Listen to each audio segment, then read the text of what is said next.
Assalamualaikum warahmatullahi wabarakatuh. Selamat pagi anak-anak. Salam sejahtera untuk kita semua. Bismillahirrahmanirrahim. Mengawali pelaksanaan masa pengenalan lingkungan sekolah atau yang disebut juga dengan MPLS untuk tahun 2021-2022. Marilah kita memulai dengan menyebut nama Allah Subhanahu wa taala yang Maha Pengasih lagi Maha Penyayang. Semoga kita tetap dalam lindungannya di masa pandemi COVID-19 ini. Mudah-mudahan anak semua tetap bersemangat dalam menimba ilmu untuk menggapai kehidupan yang lebih baik. Masa-masa sekarang ini kehidupan tidak begitu mudah karena adanya penyebaran virus corona yang kian marak hampir di semua desa dan kota yang berada di seluruh wilayah Indonesia. Tentunya kami berharap kerjasama yang baik anak-anak semua beserta Bapak Ibu Guru dalam pelaksanaan MPLS ini melalui daring. Seorang yang berhasil tidak serta-merta keberhasilannya itu diperoleh dengan cara yang mudah dan santai. Kami yakin mereka yang berhasil itu dilakukan dengan kerja keras, dengan disiplin, dengan semangat yang gigih, tekun, sabar, dan ulet. Indonesia saat ini membutuhkan manusia yang tangguh, yang kuat, yang cerdas, yang berkualitas, yang cinta tanah air, yang mengedepankan toleransi dan semangat kegotong royongan. Jangan sekali-kali kita mengkhianati negeri ini. Negeri yang dengan susah payah dilahirkan dari keadaan yang sulit oleh manusia-manusia yang tangguh seperti Bung Karno, Bung Hatta, dan pahlawan-pahlawan yang berjuang dan berjasa mendirikan negeri ini. Mari kita ikut jejak mereka dengan berjuang, dengan rasa ikhlas dan tanpa pamrih. Selamat anak-anakku, semoga kita menjadi manusia-manusia yang unggul, yang mandiri, dan berkarakter. Dan jangan lupa, kita awali semua kegiatan apapun dengan bismillah. Dan jangan lupa minta doa restu kedua orang tua. Marilah anak-anakku, kita awali masa pengenalan lingkungan sekolah kali ini yaitu dengan materi pendidikan karakter dan tata krama. Kalian tahu apa yang disebut dengan pendidikan karakter dan tata krama? Untuk lebih jelasnya, kita lihat slide berikut ini. Yang pertama, yaitu tentang pendidikan karakter. Pendidikan karakter adalah suatu usaha manusia secara sadar dan terencana untuk mendidik dan memberdayakan potensi peserta didik guna membangun karakter pribadinya sehingga dapat menjadi individu yang bermartabat baik bagi diri sendiri maupun bagi lingkungannya. Setelah mengetahui pengertian pendidikan karakter, pasti ada fungsi-fungsi dari pendidikan karakter tersebut. Berikut adalah fungsi dari pendidikan karakter. Bisa lihat anak-anakku di slide berikut ini. Fungsi pendidikan karakter secara umum adalah untuk membentuk karakter seseorang, ya, untuk membentuk karakter seseorang sehingga menjadi pribadi yang bermoral, berakhlak mulia, bertoleransi, tangguh, dan berperilaku baik. Adapun tujuan dari pendidikan karakter adalah untuk membangun bangsa yang tangguh, di mana masyarakatnya berakhlak mulia, bermoral, bertoleransi, dan pastinya suka bergotong royong. Itu tadi adalah mulai dari pengertian, dari fungsi, dan tujuan.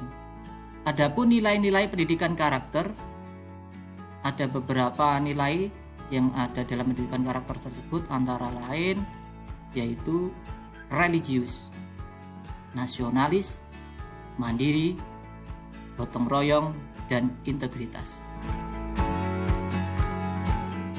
Yang pertama yaitu religius.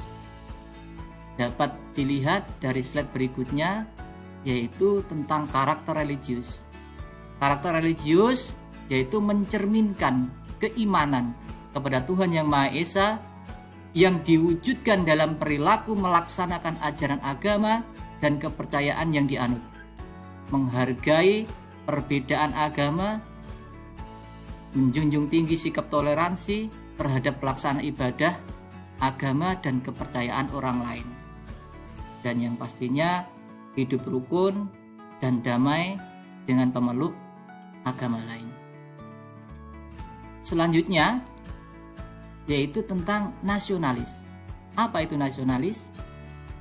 Nasionalis adalah merupakan cara berpikir, bersikap, dan berbuat yang menunjukkan kesetiaan, kepedulian, dan penghargaan yang tinggi terhadap bahasa, lingkungan, sosial, budaya, ekonomi, dan politik bangsa, dan mampu menempatkan kepentingan bangsa dan negara di atas kepentingan diri dan kelompoknya.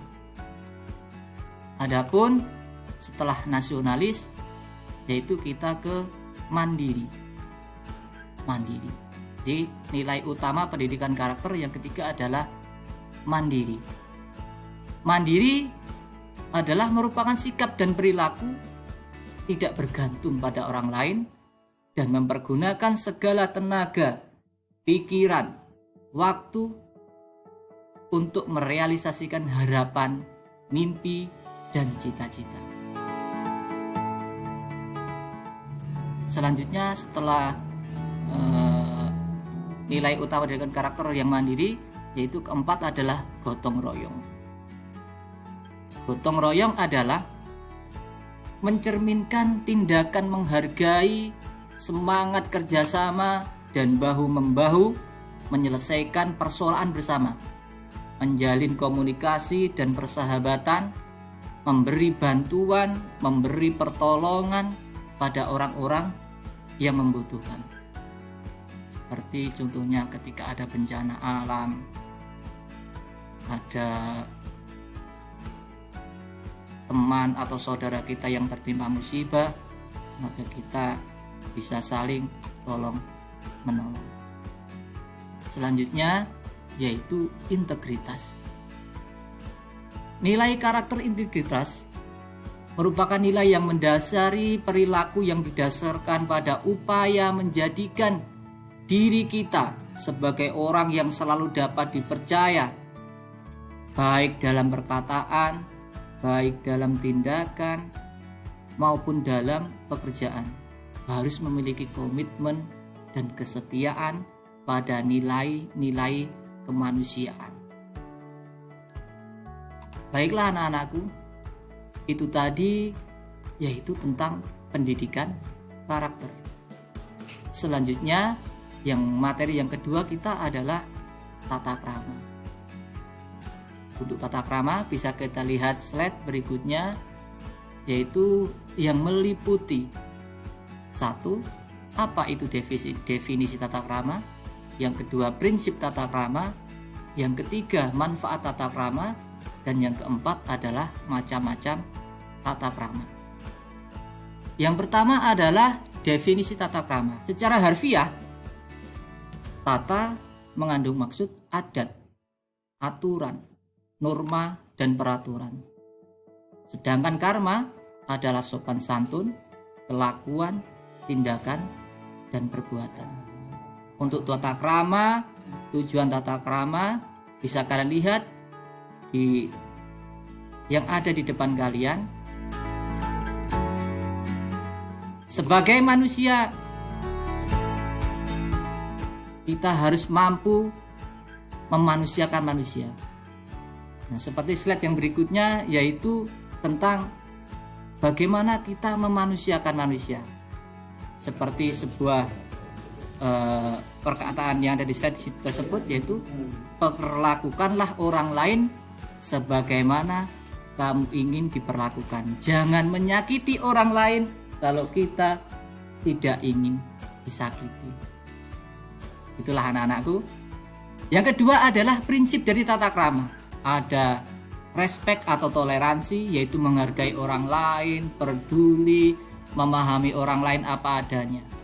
Yang kedua empati, berarti menempatkan atau meletakkan diri kita pada pihak orang lain.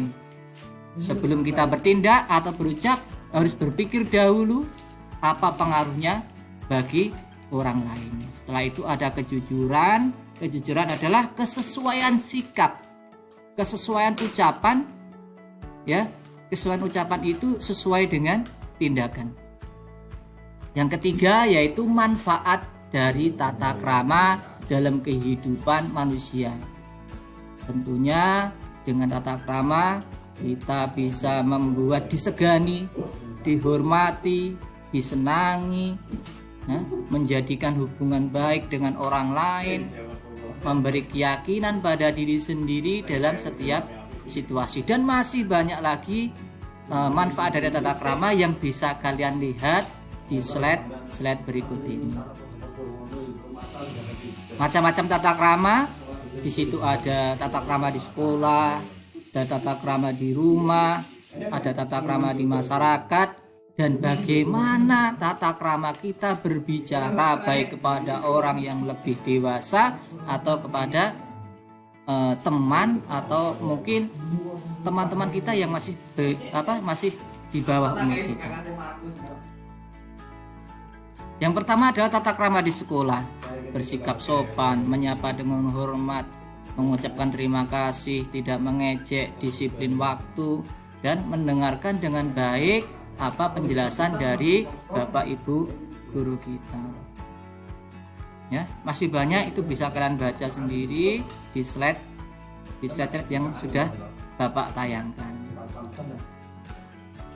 Yang kedua adalah tata krama di rumah. Ya, pada masa pandemi Covid seperti ini, kita di rumah, yang pertama tetap harus jaga jarak, jangan lupa pakai masker, cuci tangan setiap melaksanakan kegiatan, dan tetap berada di rumah anak-anakku untuk menjaga kesehatan kita. Selanjutnya adalah tata krama bermasyarakat. Ya, di situ ada tata krama di tempat umum.